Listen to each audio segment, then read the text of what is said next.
Hello and welcome along to Clare FM's Sideline View. It's Derek Lynch with you for the next hour. Coming up on the show, we look ahead to Clare's crucial National Football League trip to Brewster Park in Enniskillen on Sunday. We'll hear from the Clare camogie camp ahead of their National League opener against Dublin. We'll preview this evening's Fitzgibbon Cup final and a few other bits as well. We'll start this evening though with the football, where Sunday sees Clare make the trip to Enniskillen to take on Fermanagh in round 3 of the National Football League. Both sides are still searching for their first points of the campaign, with the losers of this weekend's tie likely to be dragged into a battle for survival in Division 3. Ahead of that game, I've been speaking with Clare manager Paul Madden to reflect on how he feels the campaign has gone to date. The league start came around quick enough. You get into the job there kind of towards the end of August, and you think you've loads of time, and before you know it, you're on the road to your first game, which was great because lads are very keen to compete and very keen to wear the Clare jersey in a meaningful game. But I suppose the overriding emotion after the first 2 games is one of a mixed bag, really, to be honest. We can take some positives from the games and a lot of work-ons as well, albeit the table doesn't look too pretty now with us sitting at the bottom with 0 points. I suppose when you look back on the 2 games, is it fair to say that sometimes it's been a case of Clare being the architects of their own downfall, but in a lot of ways that's fixable? It hasn't been a case of being outclassed, it's just been a case of making simple mistakes. Well, certainly there were mistakes made against Down as well, albeit the sense was that it was an encouraging performance from a point of view that we were probably a point up with maybe 3 minutes to go in normal time, and ended up losing by 5 2-killer scores, really. So I suppose we left Newry thinking, there's plenty to work on.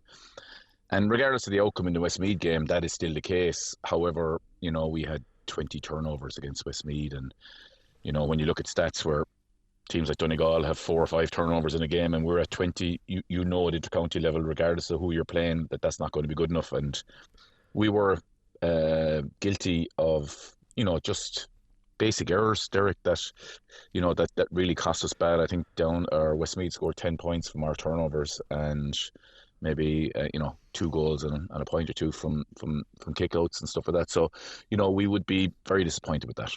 But at the same time, it's fixable. It's not a massive gaping problem that's kind of leaving you scratching your head, is it? Well, I suppose if you have 20 turnovers and you have 10 wides and you still score 217, that would suggest that you had a lot of possession. And it's just what you do with the ball. And look, I firmly believe that we will get back on track here. I really do, and the lads are working really, really hard. And everyone was deflated, but equally at the same time, I suppose our job as management then was to lift the heads again.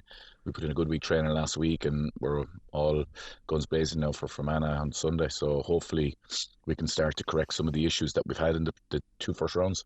And when you sit down and look at it, like we spoke a lot about these first 3 games, the 2 games in Ulster and 1 at home, and you were saying that's a tough start, those 3 games, so let's see what we get out of it. But at the same time, they're 3 quality teams, so it's not overly dispiriting, albeit you'll want improvements. Look, we need to get improvements. Yes, it was on paper, it was a tough start to the league, albeit, you look at other teams that are performing really well, and Wexford notably, I suppose, have done really well in their opening games, and Limerick have, done well. And, look, it's a tough division. Every division is a tough division, and you look at opposition and you'll always be able to find really strong players in those teams. However, I suppose we just need to focus on ourselves. I think you highlighted it there. The errors we made the last day, they're all fixable. That's us. That's on us. That's nothing to do with the opposition. That's on us. And we're really working hard to try and correct those, and hopefully we do starting on Sunday. And I suppose getting more personnel back as well. I know Cillian Ryan very much on the road to recovery, and maybe that defensive centre probably an area of concern. Yeah, well, I think I think we would have been comfortable that the 15 lads that took to the field in both round 1 and round 2 were good enough to represent the group, and the lads that came off the bench, Cillian's our captain, so obviously we would have huge interest in getting Cillian back on the pitch, and hopefully he's making a good road to recovery, but we won't know till later this week. And the nature of the game now, Derek, from what I've seen in my limited time in the job, is that it's so attritional now, that we had games are coming really, really regularly now, and training is tough, and the nature of the game is that it's end-to-end stuff. So, you are going to pick up injuries. It's going to be very rare that you have a clean bill of health going into any game. So we have lads coming back. Sean McAllister's coming back from injury. As you said, Killian is there. Fionn Kelleher is coming back now, hopefully. And, you're always going to have 3 or 4 or 5 lads that are carrying little knocks. And, but I'm comfortable that we've given a lot of game time to a lot of players over the last 2 months, whether it's in challenge games or pre-season or the first 2 rounds of the league. So we're trying to build a squad and a culture within the squad that makes us competitive regardless of who's on the pitch. And another tough assignment this weekend, as we mentioned, but also a Fermanagh team that are struggling for a little bit of form, and I would imagine a little bit shell-shocked perhaps after getting turned over the last day as well, so they'll be looking to respond. Yeah, look, I'm sure, the Fermanagh management team will be looking at Clare thinking that, we're a wounded animal now as well. We've 2 losses on the bounce, the same as themselves. So, we're travelling up to Enniskillen on Sunday. It's an opportunity for them to get back on track, and it's an opportunity for us to get back on track. So I'm expecting a really closely fought contest now on Sunday. Now, they were the views of Clare football manager Paul Madden ahead of this weekend's trip to Enniskillen. One man that will no doubt be making that journey is Kieran Madigan. He's with us to look ahead to the game. And Kieran, I suppose there's no point anybody from Clare heading up the road to Enniskillen, whichever route you take, in hope or anything like that. It's going needing 2 points, isn't it? Yeah, it is. Now we're at the stage now where we have to put some points on the board. It's 2 teams sitting at the bottom of the table, and really whoever loses this game is in a serious relegation battle. So, we have to go up there with the intention of coming back with 2 points, and I don't think anything else will do really. In a lot of ways, getting a bit of a break at the juncture that it came from a Clare point of view, will that have helped reset, maybe cut ties of the last 2 games and maybe start afresh a little bit? Yeah, I think the timing was perfect. Especially after a disappointing performance against Westmeath, we've had 2 weeks now to work on a lot of stuff, because it was a lot of the basics that was our undone against Westmeath. Handling errors, simple turnovers and stuff like that. It wasn't that Westmeath came in and outplayed us by any means really, and even still, while we considered a poor performance from ourselves, we were still in the game coming up to injury time. So I suppose we have to try and take the positives from it and work maybe on the defensive side of things and the poor handling errors, and hopefully this we'll see a massive improvement in that sector, because I definitely feel that we have the forwards to trouble any team, and we have put up good scores in the games. We just have conceded too much over the 2 games, and that's something that we really, really need to tighten up and going up to Enniskillen. But was it surprising that it was so pedestrian and kind of nervy, I suppose, like given that, okay, it didn't get the points in Newry, but came down a fairly kind of confident group that you were saying, right, that wasn't a bad performance, let's build on it? No, exactly. Anyone that was in Park Esler would have been very positive coming into this Westmeath game, because that was a performance up there that you could really be proud of. And okay, we lost the game, but everyone that was talking coming out, we were saying, it's very, very positive. You could see the improvements, and we were hoping that, if we could build on that, we were going to have a very, very good year. And look, you'll get performances like that. We got a couple of them last year, particularly that one up in Sligo last year. We didn't see it coming. It was so flat. And this was probably a similar type performance. There just didn't seem to be any urgency in our play, any pace. And then you throw in all the errors that we made as well. It just made for a poor performance overall. It just seemed very, very flat. But look when you come off a performance like that, you'll be itching to get back in the field and show what you really can do, because, as I said, we have some real quality players, and hopefully, I'm not sure if Killian Ryan is going to be available this week, but he has to be close. He was very close 2 weeks ago, and if he was available, you would imagine that he would probably come in to start, because at this stage now, we don't have time really to be bedding players in. We need to get results on the board, and we certainly don't want to be going into the last few games in a relegation battle. And I was just thinking that when you mentioned Killian, is there a little bit of doctoring to be done defensively, because we have been a little bit open at times? Yeah, I think we have. The first day out up in Park Esler, we were definitely particularly open through the centre, and that's no disrespect to Ickham, who was playing centre back on the day. He was man marking, and he was maybe getting a little bit pulled to the side, and they were opening us up through the middle. Particularly Caleb Doherty was very effective for Down on that evening. But you would imagine if Killian Ryan was available, that's where he would slot in. No, maybe not. Maybe they might put him on the wing, but I would have thought that would be a natural position for him. That's where we saw him excel for Enniskillen last year. And look, we lost Fionn Kelleher as well, who had done well up in Park Esler, and we had to rejig things and put Dermot in a more defensive position. So if we were able to make those defensive adjustments, you would think that Dermot might go up into the forward division, where he was very, very effective against Down. And look, one or two small changes like that could make a massive difference. Yeah, particularly in terms of the transition or the pace of the transition, because at times it felt like we brought the ball so far and there just wasn't, whether it was the legs or the head or whatever wasn't working, but just to punch that hole through the centre to create the overlap, there was a good number of occasions where we had the opportunity to do that, and for whatever reason it wasn't taken on. So that's an area to work on, isn't it? That when the shoe is down, just press it a little bit further. Yeah, because we have forwards that if they can get a run on teams, they can be seriously dangerous. Obviously, Dermot is one of the best of them. Cormac Murray, anytime he gets the ball, he looks so dangerous. He just puts the head down and takes on the man. And that goal that we got came from his bit of brilliance, taking on the man and having a run at him. And Aaron Griffin as well is another player who likes to run at teams. So we have got those players who are definitely well capable of it, and we certainly saw plenty of that in the first day. But the last day, whether for whatever reason the energy didn't seem to be there, it was a flat kind of a performance all around. But you'd be hoping that that's just a blip and that we can get back and show what we're capable of, because we've got some superb forwards. And look, Mark McInerney had an illness, and then he was playing as well during the week, as well playing Sigerson as well during the week. So you'd be hoping with a bit of a break now that we might see Mark back to his best as well, because he's a super talent. And even when he wasn't at 100%, he's still been one of our top scorers as well. So we have serious quality. And look, Owen Cleary is another man who you'd like to see maybe coming out and being more of the playmaker, because he's obviously been well marked, and he hasn't been able to show what we know he's capable of. He kicked a superb 2-pointer all right the last day, but there's so much more in him, and if we can get him firing, we'll be a serious match for any team. Yeah, I believe there was a challenge game with Galway in recent days that produced a very, very positive performance. So in fairness to Paul Madden and his group, I think they're happy enough that they've the cobwebs blown off a little bit on that, and that they are ready to move forward. You mentioned at the start there about Fermanagh. Obviously they're sitting with no wins from two either. And it seems to be a Fermanagh team in a bit of transition. Certainly not the Rory Gallagher team that we would have played up there a couple of years ago.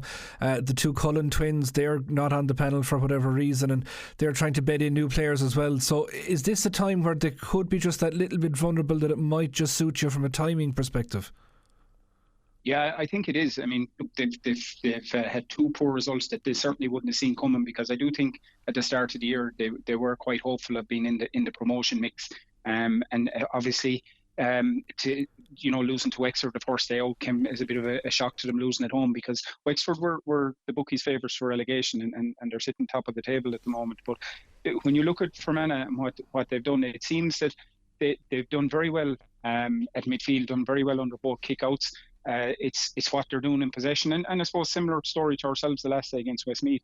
They're doing well to secure possession, but it's what they're doing with it is the issue. And a lot of their supporters are kind of moaning about the lack of urgency in their play, that it's kind of slow and sideways type of football, and they want to go a bit more direct, because they have a couple of good forwards. Garvin Jones is a serious forward, and obviously Darren McGurn is a very, very good player as well.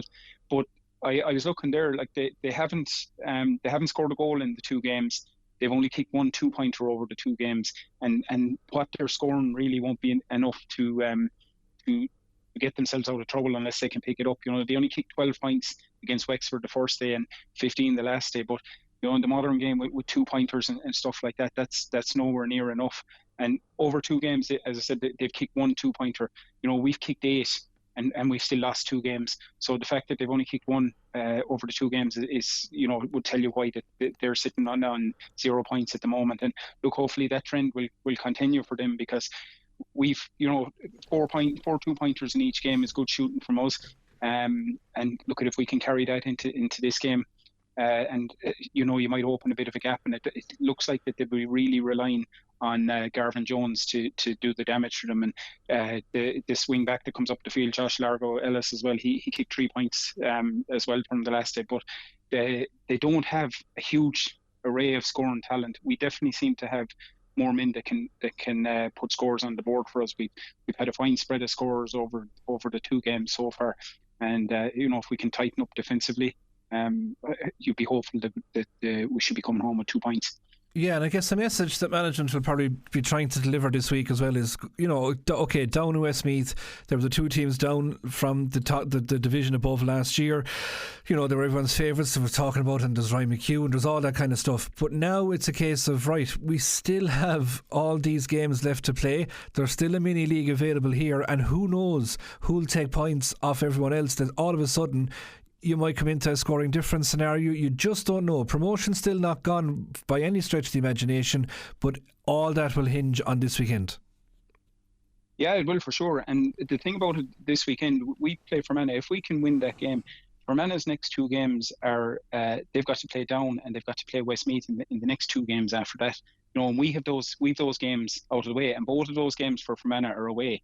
So you wouldn't be holding out a lot of hope for them coming, taking points out of both those games. So that's why this game against us this weekend is so vital for them, because if they don't get points on the board, you would imagine the next 2 away trips for them are going to be very, very tough, and they'd be in a serious relegation battle. So yeah, if we can take care of our own business, and as you said, like rightly, promotion's not gone. You lose 2 games, you're still in the promotion mix, but unfortunately you probably have to win at least 4, maybe even 5 of the remaining games. But look, I don't think we'll be focusing on too much on promotion at the moment. It's about just getting some points on the board, maybe try and pull ourselves away from trouble, because definitely this division this year is definitely the most cutthroat Division 3 you'd have seen for a long, long time. All the teams are going to take points off each other. There's a real mini league, as you said, after Westmeath and Down. Everyone else is in their own battle to I suppose try and stay up first and foremost. But yeah, we're one of 2 teams that have no points on the board, and hopefully that'll change after this weekend.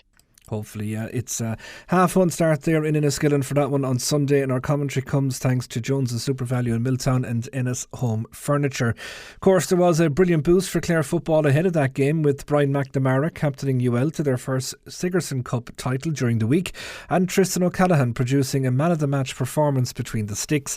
The 2 lads joining an elite list of Clare players to have Sigerson Cup winners' medals, Mark McInerney being the most recent, of course, after his success with NUIG in 2022. Hopefully that winning momentum can rub off on the squad when they make that long journey to Enniskillen on Sunday, and as ever, Clare FM will be there with them to relay all the action back to you, so we have you covered.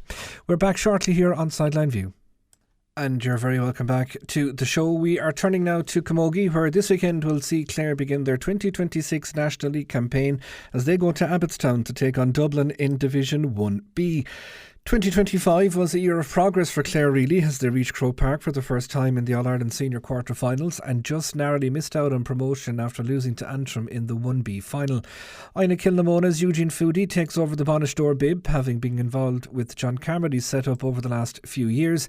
He's been telling me he's confident they can build on the steps taken forward in that time. A lot of work done with John over the last couple of years, and it was kind of a little bit of after a bit of thinking myself about it. I said, look, it was time to put my head above the pulpit and put my name forward. So yeah, look, I know all the girls. I'm between club and county over the last number of years. I have good knowledge of players, and trying to unearth a couple more was the main key. And we said about that, and we put a panel together, and training has gone very well since November.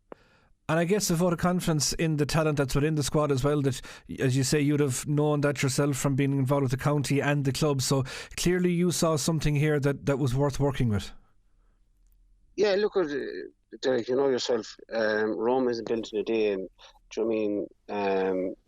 To put a team together and put a kind of Clare teams have been very young, and this is a 3 or 4 year project that has kind of came to last year to league final and to get our first appearance in Croke Park at an All-Ireland quarter final. That didn't happen overnight, and I just felt maybe with a freshness in the coaching and trying to get back a few girls and get girls that haven't played in a few years involved as well. I said, Dawn, another few percent and we could push Clare really forward. You mentioned there are a couple of players coming back from the fold. I believe there's a couple of real stalwarts in that. Could you maybe give us an update as to who's back in?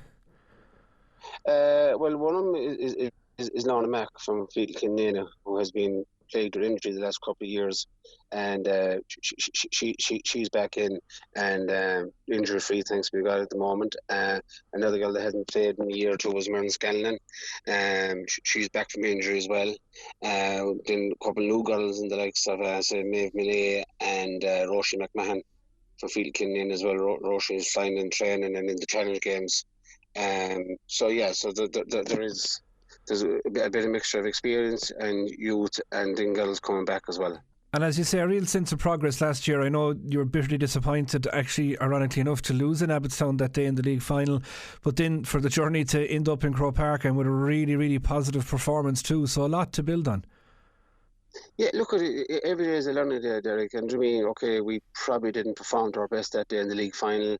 It was our first national final in a long time for those girls, and it just didn't work for us. But the girls learned so much from that day, and they learned themselves that they were able to compete at a level. And then the championship draw come up, and we knew that there was an opportunity to get to Croke Park, and the girls applied themselves and.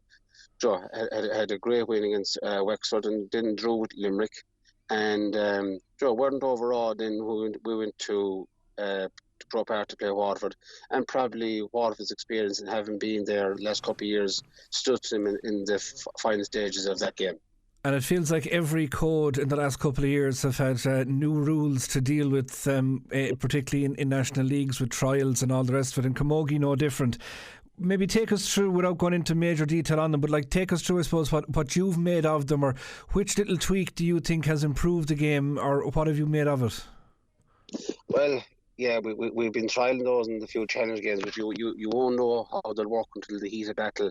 I know what the association are trying to do and trying to speed up the game and stop time wasting and all that. So one of the major changes that supporters will see on Saturday is that if we have a line ball inside our own 45, the girls can take it from their hand, right? And the goalie can't take it, but an outfield player can, and it's just that'll speed up the game. Any dissent from the players, the free is brought forward by 30 metres, and probably one of the hardest ones for me, and it will be if the sideline gives out to their free, he's entitled to bring the ball up to the opposition 21 metre line. Dead straight in front of goals and give them a free, which is a guaranteed giveaway score. So those kind of things. There's other smaller ones, but the main ones is the line ball and the descent from players and management. And I suppose they were trying to change as well. And I know it was done in ladies football as well. Kind of more definition on that barging tackle. I suppose it's one that had frustrated a lot of people watching it the last few years. Yeah, again, that's going to come down to the referee and how he deems it. It's still going to be a grey area, but we just have to see how they're going to referee it. You've seen in hurling and football new rules the first couple of weeks out. They really go to town on the new rules, and then after a couple of rounds, they're kind of lax into them again. So we just have to see how that actual rule will play out in competitive action. And is it similar to ladies football in that are they going to kind of review it again after a couple of rounds, or is it in for the whole lot? It's in for the full round of the league, and then to be reviewed after that. Okay, well, at least there is that review element in it. So, in fairness, though, I think a lot of people would agree that camogie as a product, as a spectacle, it's already quite quick. It's already very attractive to watch. And I suppose any moves to increase the pace a little bit more is good, but it's already quite good. Yeah, it is. It has come on leaps and bounds in the last couple of years, and the physicality has come into as well, and helped the players. I mean, every team knows the S&C and all that. So the increased physicality and the increased momentum of the game. But I mean, look at if a few minor tweaks like this, hopefully will help. But again, it'll take a couple of rounds in the league for that to bed in, and that's we'll see how that works out on Saturday. Yeah, tough trip to open it up. Valentine's Day, I don't know, would there be much love lost on the road? But taking on a very strong Dublin team, they were very impressive. I think the last time we played them up in Dublin as well, out near Blanchardstown direction, I think it was on that occasion. So this is a strong side. Yeah, no, Dublin are always formidable. I mean, they were relegated from 1A last year. We were looking at to get back up to 1A, so they'll be really eager to get back up to the top division. And I mean, home games are so important in this league, and they'll want to be kickstart their league with a home win as well. And given that it's the first of 3 weeks in a row, I think for Clare, fixture-wise, like a win would be massive to come down the road with points and momentum ahead of home games to come after that. Exactly, that'll be priceless, especially with we've a huge volume of work done since November, as I've said. We've a number of challenge games played, training's going well. We have a couple of injuries, but the panel is strong, is big enough, and we can hold those last couple of weeks. That was kind of a bit disjointed with girls in college, right? And we had 6 girls winning the purse with Jewel the weekend, so congratulations to him. And then we had Abby, of course, winning with UCC, so the Ashburn, which is a great boost for camogie in the county. Clare camogie manager Eugene Foodie there. His fellow clubwoman Claire Heher, along with Scariff Ogunlow's Abby Walsh, will carry out the captaincy duties for the year. Heher, who was nominated for an All-Star off the back of her brilliant displays last year, is looking forward to getting the season underway. So when you look into the calendar when you're starting, it's always that first match that you set your sights on. So it's great now that it's finally upon us. There's a few tough weeks of training there. At the beginning of January, you're kind of only waiting for the match to come around, yeah. So delighted now we finally have our sights on it. And a big game to start, I suppose, a team just down from 1A with sights of going straight back up. We know how unlucky Clare were last year not to bypass Dublin on the way, so a big hitter straight off the bat. Yeah, definitely. It is an important one to start off with. I know you don't want to kind of put too much pressure on yourself, but it would definitely be one that you'd have your focus on. I suppose it kind of would give you a good idea of where you are, I suppose, as well. With kind of, we feel like we've a good training block done, but there's no better test than getting kind of one of the toughest in the group to see how that training will turn out. So yeah, definitely looking forward to it. And when the group got back together, I know there was new management and all the rest of it, but as a collective, like, there must have been a great sense of looking back on what was achieved last year and the progress made. Definitely, yeah. It was a good year. We achieved all our kind of achievable goals. You do have those big goals that are always there, but definitely reaching that league final and getting to Croke Park were two of the milestones that we had set our sights on last year. And it is good when you can kind of finish the year and look back and kind of I won't say kind of expect that you'll reach those again, but it's definitely something that is achievable. So it was something that was kind of marked down as goals again this year. But it was good now when the group got together. We didn't have too many people leaving, kind of just more additions, so you could really kind of trust that you were adding to the squad all the time. And like adding real experience. I was just talking to Eugene earlier, and he was saying that Lorna's back and Myrn Scanlon is back. Like, they're two seriously experienced players to throw back into what's already there. Definitely, yeah. Look, like I said, we had a strong panel finishing last year, and then kind of getting more players added in. It is great. And I suppose the two girls kind of carrying injuries, it's great now that they've got themselves fit and are ready to go again. The Bonastor bib, how's it fitting on Eugene? Great, yeah.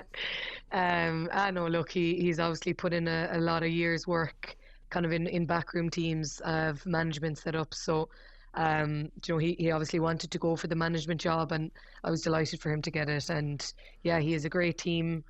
He's a great team put in place. has good contacts in place. So we were all delighted for him. And the fact that he knows that the county scene so well, but also the grassroots club level so well, given his involvement with Enniskillen the last long while, like that allows him to A, I suppose, scour the county knowing the players, but B, hit the ground running them with what he knows. Yeah, exactly. There's probably not too many club games that Eugene hasn't seen over the last few years. He'd be involved with our intermediate team and senior team, both camogie teams and clubs. So, that is getting obviously a look at a lot of the girls in the county.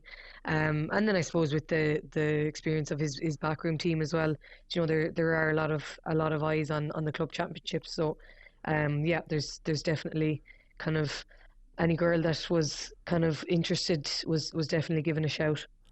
And I suppose a new dynamic to this league, and everybody's starting off on the same footing with it, which is probably a good thing. But these little tweaks to the rule changes. First of all, did you feel that they were needed? Was there different aspects of the game that were crying out for it, or what did you make of it? I suppose we kind of didn't really know that they were coming until they were put in front of us nearly. But I suppose maybe they're looking at kind of the GAA and ladies football and seeing that they're making changes. You could see definitely the changes in football have made the games better there. So I suppose they're trying things out, and as you introduce things in a trial phase, it doesn't mean that they're there for good. So I don't think it's a bad way to introduce them. Yeah, the sideline off the hand inside the defensive 45, I think that'll certainly open things up a little bit, because often it can be a sticky corner there to try and get a ball out. That speed of the game, it's lifted in recent years anyway, but I guess the likings of this will only add to it. You already have the free from the hand, which has been a fantastic introduction as well. Yeah, exactly. And yeah, as you had said there, it is kind of all to speed up the game and keep things moving. If you don't get your sideline right, it's kind of your ruck after ruck, and this would kind of get the ball 40, 50 yards up the field. Kind of would nearly start up a phase of play kind of instantly. I suppose for us anyway, it's something that you definitely have to be alert to. It could really set up kind of an attacking option. Backs have to be kind of tuned in all the time just to kind of be aware of what's going on. And what about this attempt to define the tackle? It was a similar thing, I suppose, in ladies football as well that they've brought in, and there was probably a need for it in camogie as well, was there? Yeah, it's always a tough one. I think that was the rule that got 3 or 4 pages of bullet points trying to explain it. So it is a tough one, in fairness, and it kind of does come down to the perspective of the ref as well and what they see. So you'd hope that kind of once it's kind of there anyway and available for people to kind of to read easily, I suppose. We tend not to look through the fine details of the rule books and just make our own judgments. So I suppose now this has been detailed and is fresh in the memory, so hopefully we kind of move with it as well. And as someone that's been involved in camogie for as long as you have been, particularly at adult and senior level, there must be a huge sense of the game having completely changed. One time it was almost a free-taking competition. Every touch was a free, and I suppose the likes of Chloe Murray was very glad of that at the time from a Clare perspective. But it does seem to be now, go and earn your free, that bit more physicality, that bit more gung-ho about it. Yeah, definitely. There is a lot of work going into strength and conditioning now, and that is really evident on the field. The physicality has definitely kind of come into the game more so, from my experience anyway. And I think it does make for kind of a better game anyway. From my opinion anyway. It kind of that work in the gym and kind of those. Running kind of as well. It does bring a different aspect to the game. It's kind of not all down to the skills of it. So, it's definitely something that I like to see the game going. And a great sense of goodwill around Clare camogie at the moment as well, because we do have an Ashbourne winning player within the ranks in Abby Walsh, and there was a whole cluster of players, the likes of Caoimhe Lally being the joint captain there of the team from UL that won the Purcell. So to have Clare players not just competing at that high level but ultimately being hugely successful, that can only breed good things for the future, can't it? Definitely, yeah. Two great wins for the girls there. I think we'd 6 girls on the Purcell team, all in with the Clare setup. So that can only bring kind of good vibes back to the team, and Abby as well getting that Ashburn medal. She was delighted as well to bring that. So like that's 7 girls there that are all coming back with bringing that kind of showing that experience. You're playing with players from all over the country, and I do think the colleges is a great competition, and it's great that we have had so many girls involved, and then those getting success then as well. And like you'd have seen it yourself, you're one of the most successful players in this county at third level. To play with those players from other counties, to be working under different coaches, learning new ideas, like you do ultimately bring it all back into within your own 4 walls and try and use it.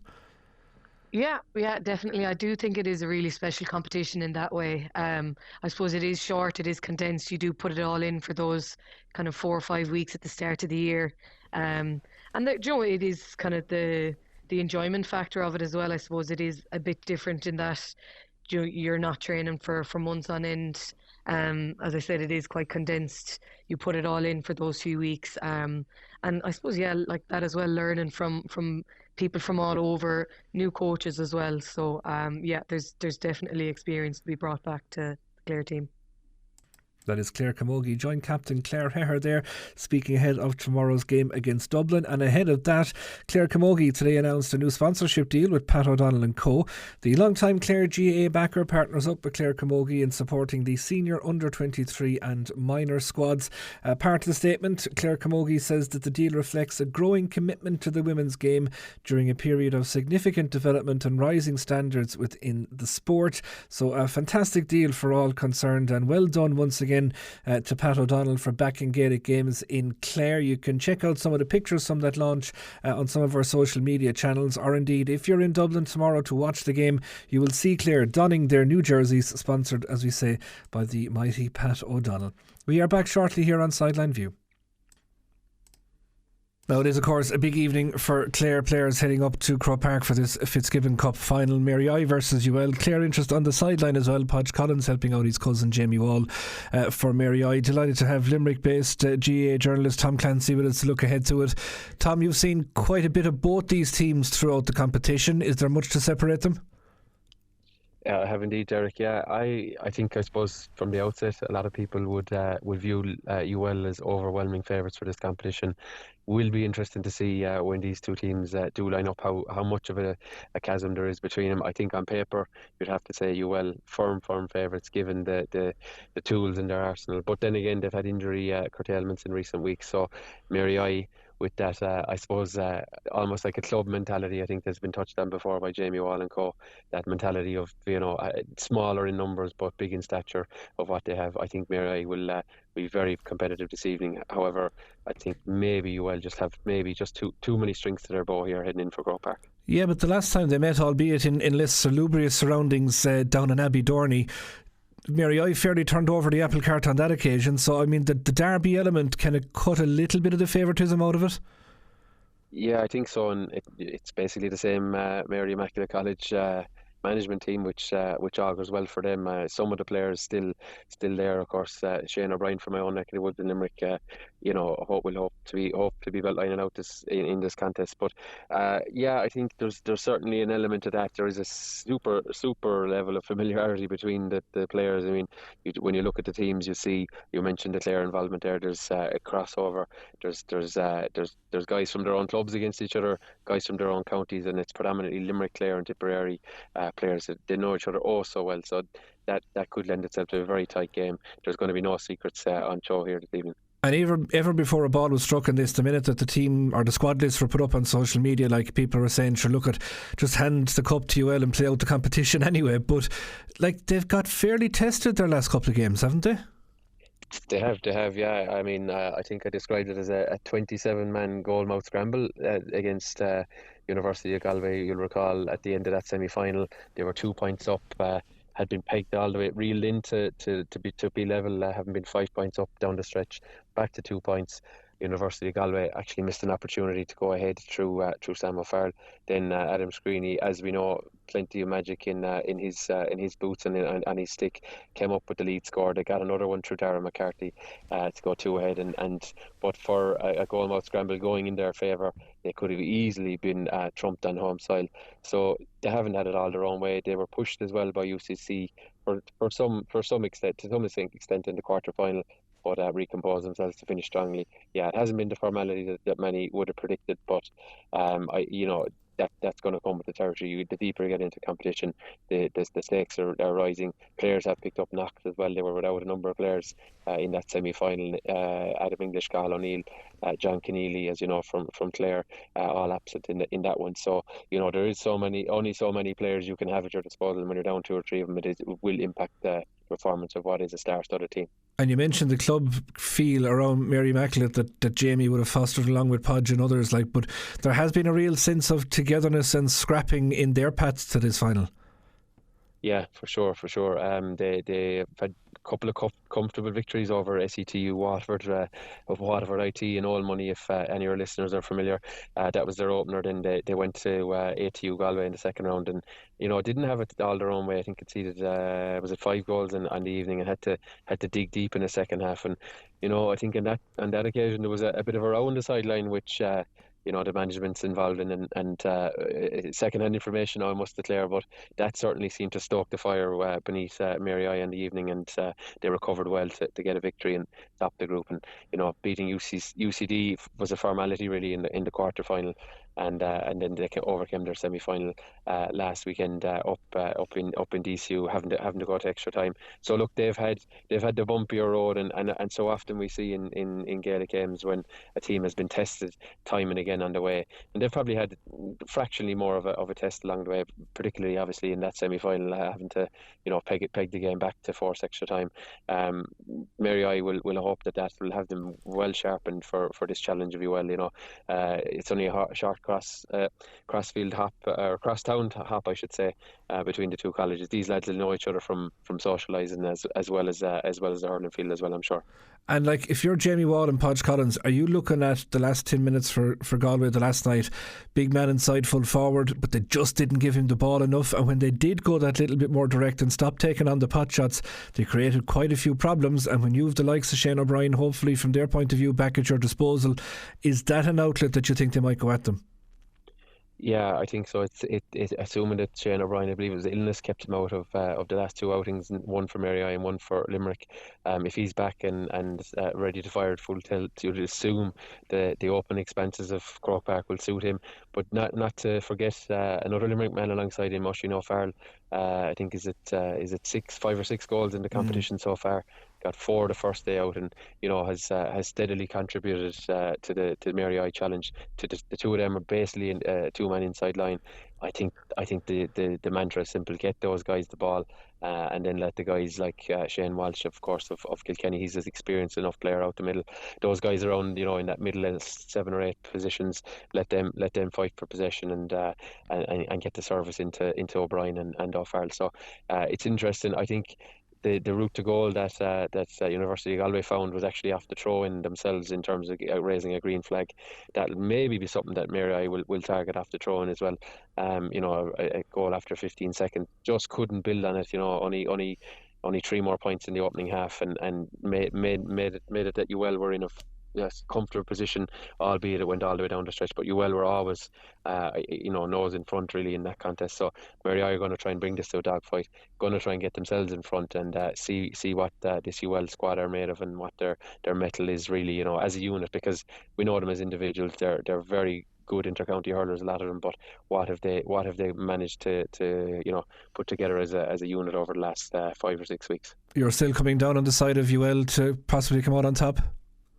I am. I graduated from there now a decade ago. I didn't puck a ball in anger for college, but my loyalty is there now, and given my club connections, Ballybrown in just outside Limerick City here, we have three players involved. Colin Coughlin is the captain, Aidan O'Connor both with UL, and Mikey Gavin most likely a substitute with Mary. It is great for clubs like that, and any club indeed, to see their player represented. I'm sure no different across County Clare with so many players involved involved. It's great to see. It should be a great contest, but I do just think, given the likes of McCarthy, Screeney, O'Connor, even Jack Leahy, who comes from Dungorney, small club in County Cork, these guys, they really have the ammunition to take down this Mary I side, and they have the experience of Shane McGrath on the line alongside Brian Ryan, who's won an under-21 on Ireland with Limerick as well. So it's UL for me, but I will be watching with great interest in this contest, and don't be surprised if we do indeed need extra time again to separate these sides. Yeah, on the UL side we've Jack O'Neill and Dermot Stritch, and then from Mary I we have the fecal duo Ronan O'Connor and Adam Hogan, and of course Podge on the sideline as well. So look, we wish them all the best of luck, but the important thing is there will be those medals crossing the Shannon one way or the other, which we want to see here. Tom, thanks for taking the time to have a chat with us. No problem at all, Derek, anytime. Now we stay with hurling, where it is a break week for the Banners seniors, who, for those who aren't involved in this evening's Fitzgibbon final anyway, Clare having their third consecutive victory when beating Down last weekend. After the game, I got the chance to speak with Clare boss Brian Lohan about the campaign so far, and also got his thoughts on this evening's decider, with the Wolf Tones man, of course, having previously led UL to the title. It was an area that we had to get an awful lot better. I think you probably noticed yourself, like in the last two games, I think for the first half we were 42% and 50% of our scoring efficiency, and that won't really do at when the standard changes. So look, we were much better in the first half today. Good range of scores from all over the field, so that was better. Is it difficult coming into a game like this where you are heavy favourites, and if form comes right you're going to win the game? Is it different metrics you approach, or how do you look at that? No, look, I suppose it just gave us the opportunity to start and to play a number of guys that maybe we wouldn't have got an opportunity to play with a different opposition. So that's all good. It's good to get it. I think we've given game time to everyone who's available so far. So we're carrying about 12 injuries at the moment, but look, that's fine. We're expecting to get a good share of them back this week and next week. And we were saying the guys you did give a chance to, they gave you very little to give out to them about. They were very impressive. Oh yeah, excellent. We brought in Ronan Kilroy, and Jamie's coming back from injury. Got Conor Lean back out in the field. Niall O'Farrell did excellent in the half back line. Senan Dunford did excellent in the half forward line. So look, it's good, but that just doesn't happen. The squad have been working really hard for the last couple of months, and fair play to them. Big move to have John Conlon back. Wasn't that fabulous? Oh yeah, excellent. Look, sure, there was doubts about whether he would be back, and a lot of questions about whether he would be back, but typical John, he wasn't doubting himself. It needed a lot of time and energy and hard work to get himself right, and sure, no better man to devote time, energy and hard work to the cause. So great to get him back in centre back today. Speaking of hard work, we're here roughly about an hour or so after the final whistle. They're still working. There's running sessions going on here. The captain is leading it. These lads have to head down mad for work. Yeah, sure. Look, that's what you have to do. It's while you get the opportunity, there's only a small number of games and a small number of Munster Championship games in the whole year, so you have to be right for them. You can see the standard from the first couple of rounds of the league again last night, and later on today you'll see the standard as well. So unless you're fit, strong, tough, your hurling is good, you're at nothing. Couple of weeks break now, and then you face into 2 more road trips, so plenty to target.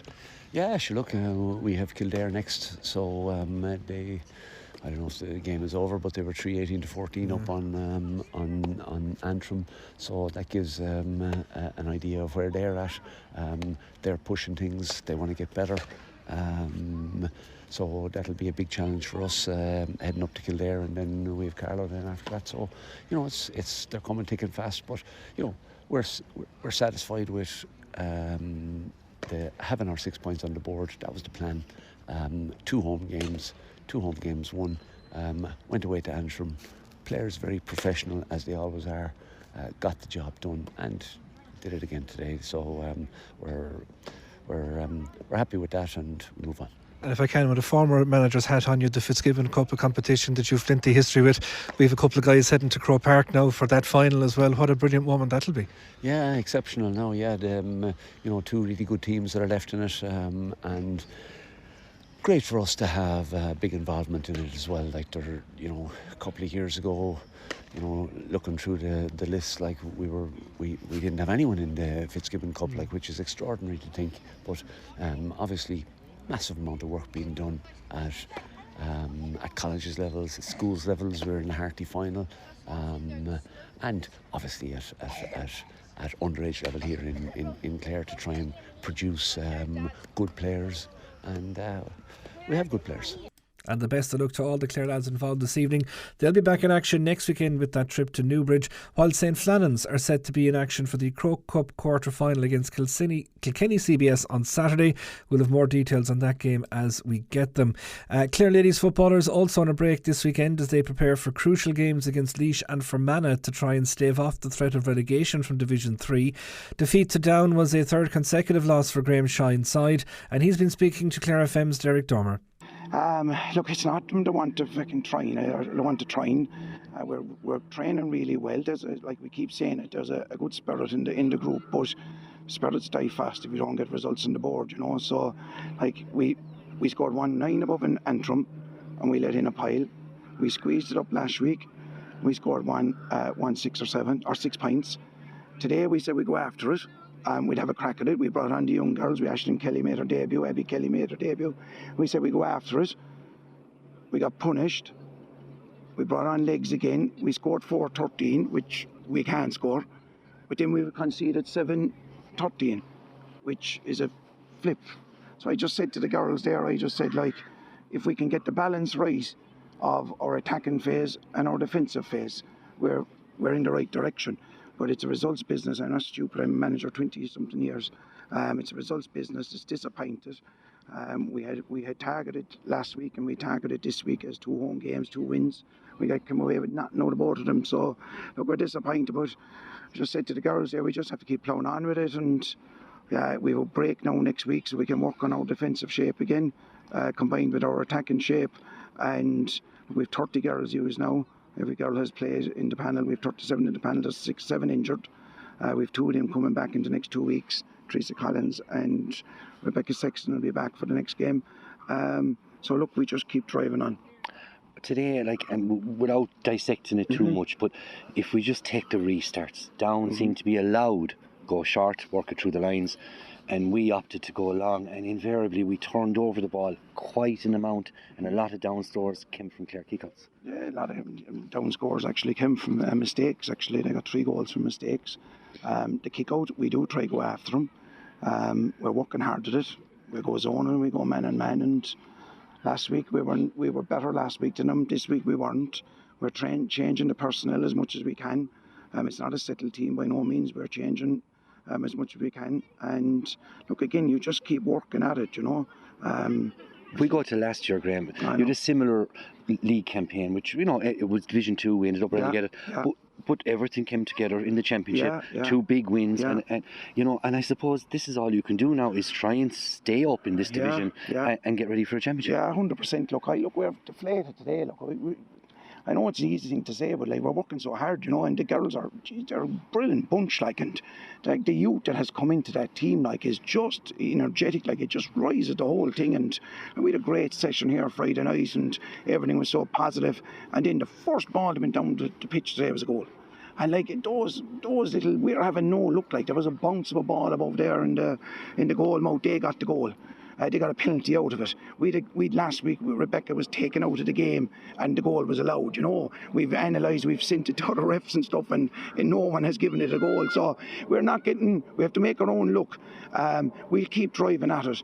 There's a really, really good team here. there's a super team here. We're all doing our best. The management is doing our best. Niall is doing great sessions. Everything is positive. County Board are being unreal to us this year. We're probably letting them down a bit too, because they've backed us so much this year, and them players and management, we want for nothing, like, you know. And I just keep saying it, like, if we can just get a pint on the board, I think we'll snowball a little bit.